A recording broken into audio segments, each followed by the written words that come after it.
when storing my race car for the winter, what should I consider in terms of fuel in the tank? I primarily use 93 octane pump gas.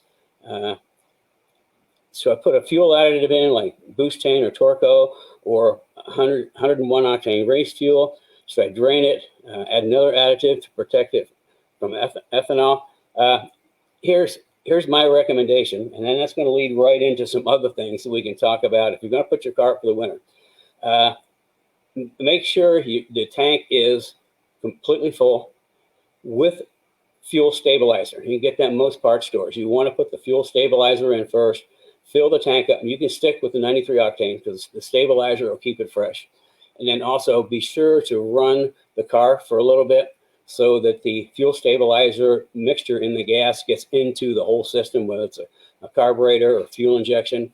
But you always want to keep it full. And the reason for that, if it's not full during the winter time, with cooler temperatures, actually a little frost can actually build up on the top of the gas tank, and that frost turns into water, and water gets in your gas. So you always want to keep it full with fuel stabilizer. Now, some other things, if you're going to put your car up for the winter, that you want to think about is certainly you want to have it stored in some place that's dry. If it's temperature controlled, that's better. If it's not, that's okay too. Just make sure you've got, if you've been a track car, make sure you put coolant in for the winter so it doesn't freeze up. So that's one thing. Keep the gas tank full.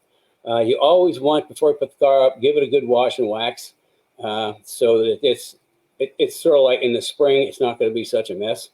You never want to put a car away dirty. And then also change the oil and filter before you put it up. And the reason for this is kind of like the same thing within the gas tank, is that moisture through the winter without being run, moisture can build up. And moisture in oil, if it's in there for a while, can turn into some acid that will actually erode like rod bearings and main bearings. So that's why you want to always have fresh oil in for the wintertime. My cars, I'll put fresh oil in for the winter, and then in the spring, I'll put fresh oil in again. I like really fresh brake fluid, and I like fresh oil. Again, if it's been a track car, I'd go ahead and bleed the brakes, flush out the brakes so you get good brake fluid in there. Of course, check the antifreeze, and then make sure your tires are aired up. Then the other thing is that putting it up on jack stands. To me, that is the best way to store it over the winter because the car is not sitting on the tires. Cars that sits on the tires all winter long have a tendency to not be round in the spring. So that's why I like putting them on jack stands. Speaking of putting them on jack stands, if you don't have jacking rails, this is your opportunity.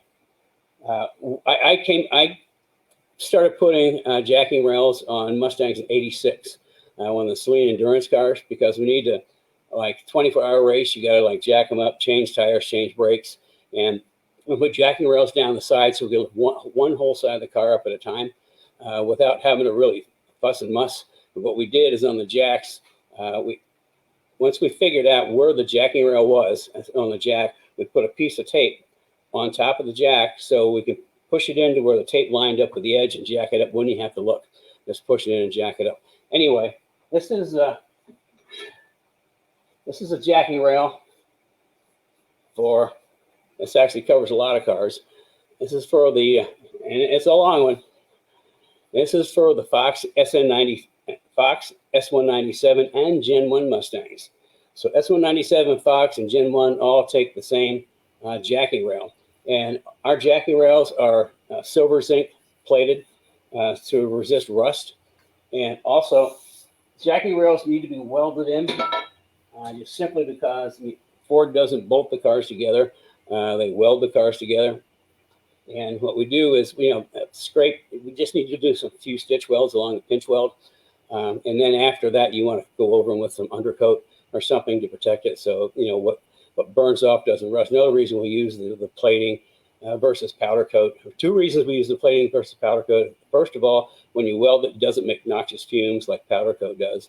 And also, powder coat, you start jacking it up a lot, and at some point, it's going to chip the powder coat off. When that's gone, it starts rusting. So that's why we use the silver zinc plate. And SN95 has a little bit different jacking rail because the pinch welds are different, and we have these little holes in here because the little buttons that hold the rocker on. So this is for the there we go. This is for the SN95. And we also have jacking rails for the 550s. Now the 550s are the only jacking rail we have that bolt in. And the reason for that is there's a really handy place, front and rear, that's secure the frame to bolt them in. You're trying to do something along that the pinch weld is not as easy on as the previous cars. So that's why we came up with the bolt in just for the 550 cars. And it's like super easy. But anyway, you got jacking rails on there. It's an easy place to jack up your car. Plus you put your jack stands underneath it, and there it sits all winter long. So there's a couple of tips. You want to take a look at your battery. If you see kind of like just a teeny bit of a film on your battery, that's acid, and that will drain your battery.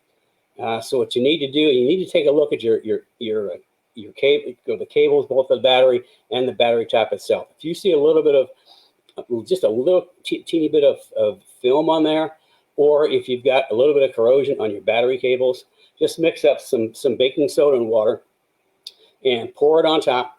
And if you've got corrosion on your like the positive or negative side, absolutely undo them. You can pour the baking soda and water on. It'll just fizz and bubble and neutralize all that acid, so you can just wash it off with plain water. And then if you do have any crud on there, just kind of use a wire brush or something, get that off of there. And you want to leave your battery unhooked through the winter. Now the best thing you can do is get something that's called a battery tender. You can look them up online, and it's a teeny battery charger that hooks up to the battery that actually puts a really small charge in, but it's got electronics in it, so when the battery gets below like 12.4 volts or something like that, it'll charge it back up. So keep the battery fresh all winter. If you can take it out and stick it in a warm place, that's even better. But you can leave it in the car. Be sure the negative cable is unhooked, so that you don't drop something and hit the negative cable and spark. So you want to have the battery unhooked, make sure the top is clean with baking soda and water, and make sure the terminals are clean. And then in the spring, what you might want to do, there's these little tools that I should have got mine out. Little tool that you can clean the battery terminal tops with, and also the connectors. And when you start over the spring, if it's an older style you can still pop the lid and see water, make sure that the water is above the plates. And if you need to fill it, don't overfill it. You want just enough water to cover those plates, and you need to use distilled water. So that's the battery. Let's see what else I've got on my little list here. Of course, you want to keep all the windows closed. And something that some people do, they get like the baking soda freshener packs or baking soda, and they'll stick them in the car in the trunk, just so that it kind of keeps from getting stale. Now, here's a question that always comes up is like, should I start it through the winter? Okay, my philosophy, if it's me, I would say no. Because the problem is, if you start it, you have to let it run long enough to get up to full operating temperature and run at operating temperature for a while. If you don't, if you just start it up and let it run for 5 or 10 minutes, what's going to happen? You're going to get moisture, like in the exhaust system, and you're not really going to get everything up to temperature. So, if you're going to do that, be sure you run it for, I'm going to say a half hour to fast idle. Otherwise, you really don't need to do that. You got fresh oil in there. You got the gas tank full with fuel stabilizer. I think it's good to go to the spring. So at least that's my personal opinion.